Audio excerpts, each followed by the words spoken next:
కొన్ని సంవత్సరాలుగా జేసీఎన్ఎం సంఘములో మన ప్రభువైన యేసుక్రీస్తు ప్రేమను దైవజనులు కె శ్యామ్ కిషోర్ గారు వాక్య రూపంలో బోధించి వేల మంది ప్రజలను విశ్వాసంలో బలపర్చుచున్నారు.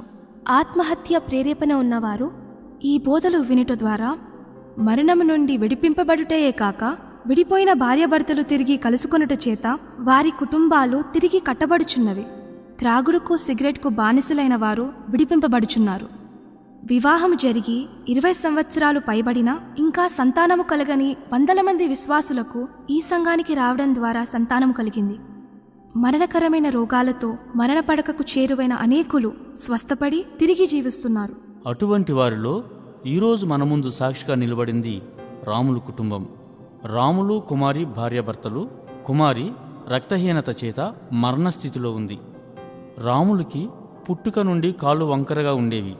జేసీఎన్ఎం సంగమనకు వచ్చిన తర్వాత దైవజనులు శ్యామ్ కిషోర్ గారు బోధించిన వాక్యాన్ని మరియు సంఘంలో సాక్ష్యాలను వినుట వలన మన ప్రభువైన యేసుక్రీస్తు వీరి జీవితంలో గొప్ప క్రియలు చేశారు. వారి సాక్ష్యాలను వారి మాటల్లో విందాం. Praise lord brother. నా పేరు రాములు, ఎల్బీనగర్ నుంచి వస్తున్నాం మేము. నా భార్య పేరు కుమారి, మా బావ పేరు శ్రీరామ్. ఏసైకి వందనాలు. నా పేరు కుమారి. చాదబడి శక్తులతోని భయంకరంగా మైండ్ సరిగా లేకుండా ఎక్కడ పడితే అక్కడ వెళ్ళిపోవటము, జాయింట్ పెయిన్స్ ఉండేది, ఎముకల నొప్పులు, తలనొప్పి ఉండేది. నాకేమో లో బీపీ ఉండేది, నా భర్తకేమో హై బీపీ ఉండేది. మాకిద్దరికి కళ్ళద్దాలు ఉన్నాయి. ఒక్క నిమిషం మేము కళ్ళజోడు తీసి కూడా ఉండలేకపోయేటోళ్ళం. అట్లాంటి పరిస్థితుల్లో బిజినెస్ అంతా కూడా డల్ అయిపోయింది. మాకు బ్లడ్ లేదు, అసలు నాకు బ్లడ్ అసలు రక్తం లేదు, నాకు రక్తం లేదు. నేను ఇన్ని హాస్పిటల్కి తిరిగినా కానీ నీకు ఒక్క చుక్క, నాకు బ్లడ్ టెస్ట్ చేయడానికి ఒక చుక్కనే నాకు 15 నిమిషాలు పట్టింది, ఒక చుక్క రావడానికి. అట్లాంటప్పుడు ఎన్ని హాస్పిటల్లో పోయినా నువ్వు ఎందుకు బతుకున్నావు అమ్మా, నీవు ఎందుకు బతుకున్నావు అంటే నీ చర్మానికి ఒక తోలు కప్పుకొని బతుకున్నావు నువ్వు, అంతే, నువ్వు బతుకున్నావు అంటే ఇక అంతే అని అన్నారు. అంటే ఇంకా నేను అనుకున్నా, నా భర్తకి ఇలాగుంది, నాకు ఇలాగుంది, మాకు అసలు ఈ లోకంలో ఆధారం లేదా, మమ్మల్ని ఎవరు దగ్గరికి తీయలేరా, మాకు ఆధారమే లేదా, ఈ లోకంలో బతికించేవారే లేరా, మమ్మల్ని కాపాడే వాళ్ళే లేరా అని అనుకున్న పరిస్థితిలోని 2011లో మా చెల్లికి ప్రార్థన పెట్టించుకుంటున్నాం. ఆమెకు భయంకరమైన పరిస్థితిలో ఉంటే ఆమెకి ప్రార్థనలో ఉన్నాకనే దేవుని నమ్ముకున్నాక ఆమెకి నార్మల్ రిపోర్ట్లు వచ్చినాయి. మంచిగా అయింది. మంచిగా అయిన తర్వాత అలా ఇంకా ఆమె ప్రార్థనకి వెళ్ళిన ప్రేయర్ అంతా అయిపోయింది, అంతా జరిగింది. ఆ రోజు నైటు ప్రార్థనలో కూర్చున్నారు, వాళ్ళంతా ప్రార్థనలో ఉన్నారు. నేనేం ప్రార్థనలో కూర్చోలేను, నా కాళ్ళు అంత బలహీనంగా ఉండేది, నా కాళ్ళు కూర్చోలేను, నేను 10 నిమిషాలు నడవలేను, నుంచోలేను. అటువంటి పరిస్థితిలో ఉన్నా. నేను ఉన్నప్పుడు సరే నేను కూడా వాళ్ళతో పాటు మోకరించితే నాకు అసలు తెలియదు, నేను ఎప్పుడు కూడా నేను అసలు లైక్ చేసేదాన్ని కాదు.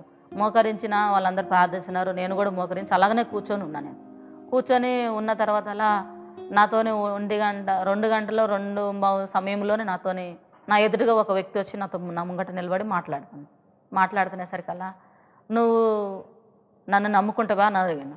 అంటే నేను నమ్మాలంటే నువ్వు ఎవరివని నేను నమ్ముకోవాలి అని అడిగాను. అంటే నువ్వు నిజమైన దేవుడు ఈ లోకంలో ఉన్నాడా, ఉంటే నన్ను బతికిస్తాడు, నన్ను కాపాడుతాడు అని అన్నావు కదా, నా కుటుంబానికి ఆధారమే ఎవరు అని అడిగినావు కదా, నేనున్నాను, నేను బతికిస్తాను అని అన్నాడు. అంటే నువ్వు ఎవరు అని అడిగితే నేను ఈ లోకముని సృష్టించిన లోకరక్షకుడు, నేను యేసు ప్రభు దేవుణ్ణు అని నా ఎదుట ఒక తెల్లని వస్త్రం వేసుకొని ఒక పరిశుద్ధాత్మ శక్తిగా నిలబడ్డాడు నాతో. ఒక వ్యక్తి లెక్కనే నిలబడ్డాడు నాతో. నిలబడ్డాక నాతో మాట్లాడుతూనే ఉన్నాడు. ఇక నేను ఒక మనసుతో మాట్లాడినట్టే మేమిద్దరం మాట్లాడుతున్నాము. వాళ్ళ ప్రార్థన కాదు కదా, వాళ్ళు ఎవరిది మాకు ఏమి వినిపిస్తలేదు. నాకు ఇక నేను మాట్లాడుతుంటే నాకు అసలు నమ్మకం, నాకు నిజంగా నాకు నమ్మకం లేదు, నువ్వు ఎవరివైనా నాకు తెలియదు, నాకు ప్రూఫ్ ఏంటి అని అడిగిన.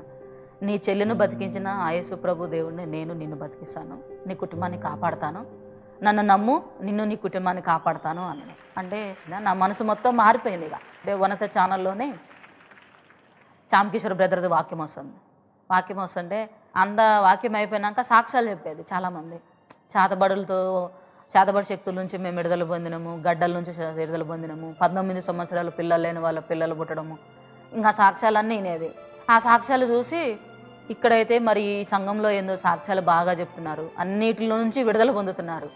అయితే మనం ఇక్కడ ఈ చర్చికి వెళ్దాం, మనం ఆ పాస్టర్ గారి దగ్గరికి వెళ్దాం, అక్కడ పోతే మనకు ఆదరణ దొరుకుతుంది, అక్కడ పోతే మనకి విడుదల దొరుకుతుంది, అక్కడ అంతమంది సాక్ష్యాలు చెప్తున్నారు, అక్కడ పోతే మాకు సాక్ష్యం దొరుకుతుంది, మనకి కూడా మనల్ని బతికిస్తాడు, మనల్ని కాపాడతాడు అని మేము వచ్చినాము. మీకు అక్కడ వచ్చి కూర్చున్నాము. కృపావాక్యం గురించి ఆ రోజే మొదలుపెట్టిండు శ్యామ్ కిషోర్ అన్న. కృపావాక్యం గురించి మొదలుపెట్టిన తర్వాత నీ భూమి శపించబడినది, ఈ భూమిలో ఉన్న ఆహారం కూడా శపించబడినది, ఈ భూమి ఆహారంకి దేవుని వాక్యం కలుపుకొని తినాలి అని వాక్యం చెప్పిండు. నేను అక్కడికి వచ్చి కూర్చొని కన్నీటితోని ఎంత ఏడవాలో అంత ఏడ్చిన నేను. మేము ఆ ఆయిలు సాక్రమెంటు ఆయిలు ప్రార్థన టీవీలో వాక్యము చూడటం 7 నెలల్లోనే నా తలనొప్పి నార్మల్ వచ్చింది. నా రక్తము లేదు అన్న రక్తము నేను ఇంకొకరికి రక్తం ఇచ్చేంత రీతిగా నాకు రక్తం వచ్చింది. నా ఎముకలన్నీ కూడా అంత గొప్పగా అంటే అంత శక్తివంతంగా నా ఎముకలైనాయి. నా జాయింట్ పెయిన్స్ నార్మల్ వచ్చింది, నా తలనొప్పి నార్మల్ వచ్చింది. నా బాబు పుట్టినప్పుడు నాకు పక్కటెనుకలో నీరు వచ్చింది. నీరు వచ్చి ఆ పక్కటెనుకల్లోనే అది చీమి లెక్క పట్టేసి ఎప్పుడు అది నొప్పి పోటు వెళ్ళిపోతుండేది. డాక్టర్లు చూపిస్తున్నారు కదా, నువ్వు జీవితాంతకాలం నువ్వు బతుకున్నంత కాలం ఆ నొప్పి ఉంటుంది అన్నారు. నువ్వు ఏ మందులు తిన్నా, నువ్వు ఎంత ఆహారం తిన్నా కానీ నీకు అది తక్కువ కాదు. నువ్వు బతుకున్నంత కాలం నీకు ఆ నొప్పి ఉంటుందమ్మా, నీకు ఆ బలహీనత ఉంటుంది. నువ్వు చనిపోయినప్పుడే నీకు ఆ నొప్పి పోతుంది, ఆ జబ్బు పోతుంది, ఇంకా లేకుంటే పోదు అని అన్నాడు. అంటే ఆ నొప్పి ఎప్పుడు వచ్చేది అనమాట. ఇట్లా ఊపిరి తీసుకొనేకి ఊపిరి పిలవనీకి కూడా అననీకి రాకపోయేది నాకు. నా పక్కటెనుకల్లో నీరు ఆ నిమ్ము ఎలా అంటే నా పక్కటెనుకల్లో నుంచి ఇట్లా సముద్రం అలలు ఎలా పొంగుతాయో ఎలా జారుతాయో అలా జారేది నాకు వాటర్ ఎముకల మీద పడుకుంటే. అలాంటిది ఆ నీరు కదా ఆ చీమి ఆ నొప్పి ఏమైనా నా బాడీలో లేకుండా నేను ఎంత శక్తిగా అంటే అంత బలంగా ఉన్నా. ఆ యేసయ్య రక్తము ఆ ఆయిలు శ్యామకిషోర్ బ్రదర్ వాక్యం వల్ల నాకు నా భర్తకి నార్మల్ వచ్చింది. నేను ఇట్లా పనికి పోతున్నా, ఈషాల్లో పని చేస్తున్నా, బస్సు మీద పోతున్నా. బస్సు ఎక్కుదామని నేను పోతుంటే నాకేమైందంటే చేయి జారిపోయే లోపల రోడ్డు మీద బస్సు కింద పడిపోయినా. కాళ్ళ మీద మొత్తం మోకాళ్ళ నుంచి కింద వరకు మొత్తం ఎక్కిపోయినాక ఏమైంది, పక్కన రోడ్డు మీద ఉన్న వాళ్ళు వచ్చి నన్ను లేపుకోపోయి హోటల్ కాడ కుసిని పెడితే నేనేం చేసుకున్నప్పుడు నేను ఇంకా వాళ్ళు గ్లాసులో మంచినీళ్ళు తెచ్చిచ్చారు. అంటే ఇంకా అప్పుడు అనుకున్నా కదా, దేవా మరి నేనైతే ఏం చేయలేను కదా, ఈ వాటర్ తాగుతున్నా కదా, మరి నువ్వే నన్ను రక్షించి నువ్వు నన్ను నా కొత్త కాళ్ళు తేవాలని మరి ఇంక నేను అనుకుంటున్నా. మరి విశ్వాసంతో నన్ను చెప్పిస్తావని నేను నమ్ముతున్నా. మరి నేను లేచి 1/2 అవర్లో లేచి ఇప్పుడు నేను ఇంటికి ఆటో మీద వెళ్ళాలి. ఎలా వెళ్ళిపిస్తావో ఎలా నడిపిస్తావో నీకే తెలుసు, అది నాకైతే ఏం తెలీదు. కానీ నడవాలి అంతే. నేను నా కాళ్ళకి ఏమీ కాకూడదు, నీవే నన్ను రక్షిస్తున్నావు, నీ బిడ్డను కదా, నా కాళ్ళు ఇచ్చినావు కదా అని నేను నమ్ముతున్నా. అప్పుడు లేచిన, ఇంకా గట్టిగా కాళ్ళు పెట్టేసి లేచిన, నిలబడే లోపల ఇంకా నాకైతే అప్పుడు ఏమనిపించలేదు. నడిచి వెళ్ళిపోయినా. ఆటో దగ్గర ఉంది కదా, దూరం ఉంటుంది అది.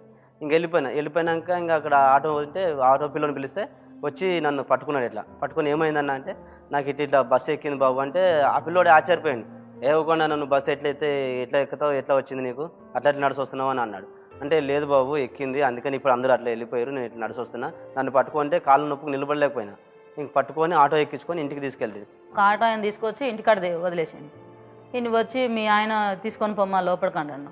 మా ఆయన నేను తీసుకొని పోవటం ఏంది లోపలికి, ఇప్పుడు పనికి వెళ్ళిండు కదా మళ్ళీ ఎందుకు వచ్చిండు అని అంటే మీ ఆయనకి యాక్సిడెంట్ అయిందమ్మా అన్నాడు. అంటే మా ఆయనకి యాక్సిడెంట్ కావటమేందన్న అని అంటే ఇంక సరే మా ఇంట్లో ఉన్న వాళ్ళు ఓనర్సు మేము ఒక 4-5 కలిసి పట్టుకొని తీసుకొచ్చి దించిను. ఇంట్లో పట్టుకొచ్చినాక ఇంకా ఆల్రెడీ మొత్తం అంతా కూడా తలావు పెద్దగా వాసిపోయిన తర్వాత కాళ్ళకి ఏం శ్వాస లేదు, ఇక అంతా కాళ్ళు ఇట్లా యాలబడిపోయిన తర్వాత తీసుకొచ్చి ఇక బెడ్ మీద పడుకోబెట్టి ఆయిల్ ఇక ప్యాంట్ అంతా తీసేసి 2 కాళ్ళకి ఆయిల్ డబ్బా ఇప్పేసి ఒక డబ్బా బాటిల్ అంతా రాసేసిన తర్వాత దేవా నన్ను బతికించువాడు నువ్వు ఒక్కడివి, ఈ లోకంలో మాకు ఎవ్వరు ఆధారము లేదు, మమ్మల్ని ఇప్పటి వరకు బతికించిన దేవుడువు, ఇన్ని వాటిల నుంచి మమ్మల్ని కాపాడిన దేవుడువు, ఇక ముందు కూడా కాపాడేవాడు నువ్వు ఒక్కడివే, ఆ నజరేయుడైన యేసుక్రీస్తు నామం ఒక్కటే, నా భర్త కాళ్ళని నా యేసయ్య కాళ్ళుగా సజీవముగా నా భర్త కాళ్ళని ఇస్తాడు అని అప్పుడు ఆయిల్ రాసి మేము ఒక 1 గంట సేపు ప్రార్థన చేసిన తర్వాత తెల్లారి 2వ రోజుకి 3వ రోజుకి అయిన కనుక కొంచెం లేచి నడుస్తుండు, తిరుగుతుండు.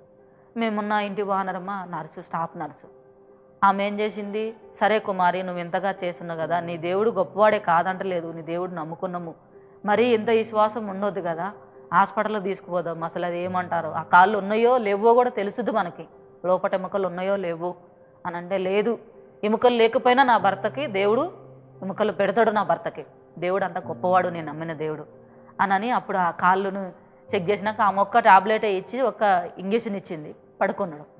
ఉన్నాక ఎడమ కాలు మొత్తం కూడా లోపటంతా కూడా మెత్తగా అయిపోయి కుమారి నేను చెప్తే మీరు నమ్మట్లేదు, మీ భర్తకి ఎముక ఉందో లేదో తెలియదు, మరి అడుగు తీసి అడుగైతే పెడతాడు, నీ దేవుడు ఎముకలు ఇచ్చిండు అంటున్నావు కరెక్టే, స్వస్థపరిచిండు అంటున్నావు, మరి కాలు ఎంత మెత్తగా అయింది కదా, లోపల కన్నంతా కూడా కుళ్ళిపోయింది, కాళ్ళు కొట్టేశారు కుమారి నువ్వు ఇంకెక్కువ చేస్తే కూడా అని మేమున్న ఇంటి వానరమ్మ అన్నది. అప్పుడు మార్కు సువార్త 11:23 వచనం ప్రకారంగా నా భర్త కాళ్ళు సమస్య అనే కొండ ఎత్తబడి నడి సముద్రంలో పడవేయబడమని నమ్ముతున్నా నా యేసయ్య. నువ్వు ఆ సమస్యను తొలగించి నీ సాక్ష్యముగా నా భర్తను నిలబెట్టు అని నేను అడిగిన తర్వాత అలా ఎప్పుడైతే డిసెంబర్ నెలలోని 28వ తారీఖున లాస్ట్లోని మేము బాప్టిజం తీసుకున్నాము శామరిపేట చెరువులోని. మేమిద్దరం ఒక్కసారి నేను నా భర్త బాప్టిజం తీసుకున్నాము. వెళ్ళేటప్పటికి ఆ నొప్పులు ఉన్నాయి, ఆ మెత్తగా ఉంది. మేము బాప్టిజం తీసుకొని నా భర్త ఒడ్డు మీదకి వచ్చేసరికినే అర్ధగంటకే బ్రదర్ చేయబట్టి అభిషేకించిండు. మేము పోయి నా భర్త బాప్టిజం తీసుకొని మేము ఒడ్డు మీదకి వచ్చి కాళ్ళు చూసుకుంటే ఆ మెత్తగా ఉన్న ఆ కండ మెత్తగా ఉన్నది లేదు, గట్టిగా అయిపోయింది. కండ గట్టిగా అయింది, ఎముకలు కూడా గట్టిగా అయినాయి, నార్మల్గా వచ్చినాయి. చిన్నప్పటి నుంచి నాకు ఒక సమస్య ఉండేది. నా కాళ్ళు చెప్పులు వేసుకుంటే ఒక సైడ్ అరిగిపోయేది, ఇట్లా వంకరగా అరిగిపోయేది, పాదాలు వంకరగా ఉండేది. ఇంకా 2015లోని 2 నెలలకి 3 నెలలకి మేము చూసే ఆ మెడమలు కూడా పుట్టుకు నుంచి ఉన్న 38 సంవత్సరాల నుంచి ఉన్న మెడమలో బెండ్ ఉన్నాయి కూడా మేము చూసి ఒకరోజు మేము పరీక్షించిన తర్వాత అలా నార్మల్గా వచ్చినాయి. పుట్టుకతో ఉన్న సమస్యలు నువ్వు స్వస్థపరుచుడు అని రామకిషోర్ బ్రదర్ చెప్పిన వాక్యము ప్రవచించిన రీతిగా నా భర్త కాళ్ళని సంపూర్ణముగా దేవుడు స్వస్థపరిచిండు. అద్భుత రీతిగా సమానమైపోయింది, నార్మల్ ఇచ్చిండు దేవుడు. కే రాములు ఈయనకి ఫస్ట్ నుంచి కూడా ఇలా ఉండే మేడము ఇలా ఉంటుంది బ్రదర్. ఇలా ఉండేదా? అయితే ఈయనకి 2011లోనే బస్సు ఎక్కువ దిగింది 2 కాళ్ళ మీద గుండా. బస్ కిందకి వెళ్ళిపోయాయి. బస్ కిందకి వెళ్ళిపోయి అప్పటి నుంచి ఇలా అయిపోయా. అంతకు ఫస్ట్ నుంచి ఉన్న చిన్నప్పటి నుంచి మేడంలో అయితే ఈయనకి బస్సు ఎక్కి దిగిన తర్వాత చిన్న విముక కాదు కదా, రక్తం చుక్క కూడా రాలేదు. ఈయన ఇంటికి వచ్చేసిన తర్వాత మా కాలనీ మొత్తం అన్నారు కదా, ఇంత బస్సు ఎక్కి దిగింది ఈయనకి ఏమీ కాలేదు, ఏంటి కారణం అని అంటే, నువ్వు హాస్పిటల్కి తీసుకుపోవా అంటే నేను అన్నా కదా నేను తీసుకుపోను, నా దేవుడు సజీవుడు కాబట్టి సజీవమైన కాళ్ళుని ఇస్తాడు అన్నా. మీన ఒక్కొక్క కాలు ఇంత అయిపోయింది. ఇంత అయిపోయిన తర్వాత ఒక్క 2-3 నెలల్లోని ఆయన మంచిగా అయిండు. అయితే ఆయనకు ఆయిల్ పెట్టి మొత్తం ఆయిల్ పెట్టేసినాక జస్ట్ 1 గంటలో లెగిసి నిలబడి అడుగులేసిండు. ఆ మేడంలో ఏమైంది, ఒక 2 సంవత్సరాలు 3 సంవత్సరాలు 2014 వరకు కూడా కొంచెం నొప్పులుగా ఉన్నాయి. ఉన్నాక ఆ మేడంలో ఎప్పుడు చిన్నప్పటి నుంచి కూడా చెప్పులు కొంటే అవి తెగిపోయేంత వరకు ఒక సైడ్ ఏమో మంచిగా ఉంటుంది, ఒక సైడ్ మొత్తం పోతుంది. అటువంటిది ఈయనకి 8 నెలల నుంచి పరీక్షించే రోజుకి పొద్దున పూట సాయంత్రం సాక్రమెంటు ప్రార్థన 8 నెలల నుంచి పర్టికులర్గా చూసే చెప్పు పర్ఫెక్ట్గా ఉంది ఇప్పుడు.